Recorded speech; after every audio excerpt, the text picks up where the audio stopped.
तस्वीरों में एक बुजुर्ग व्यक्ति आपको दिखाई देते हैं। उनके हाथों में ट्रिमर है।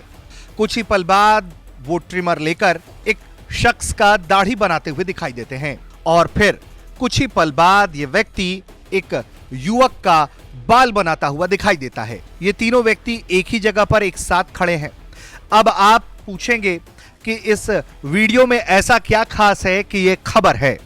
दरअसल ये खबर इसलिए अहम है क्योंकि ये तस्वीरें इजराइल से आई हैं। हमास की कैद से छूटे इस बुजुर्ग व्यक्ति की ये तस्वीरें बेहद भावनात्मक हैं, क्योंकि तस्वीरों में जिस व्यक्ति का दाढ़ी बनाया जा रहा है वो इनके बेटे हैं और इन्होंने प्रण लिया था कि जब तक इनके पिता की सकुशल वापसी नहीं हो जाती वो अपना दाढ़ी नहीं बनाएंगे।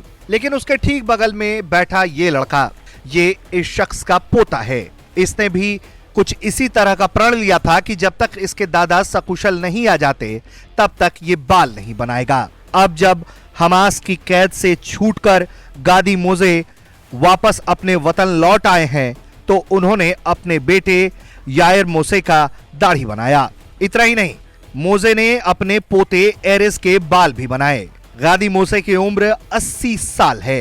बीते साल उन्हें हमास ने कैद कर लिया था और अब जब दोनों देशों के बीच शांति समझौता हुआ है तो फिर हमास के द्वारा इन्हें 3 इजरायली नागरिकों और 5 थाई नागरिकों के साथ रिहा किया गया।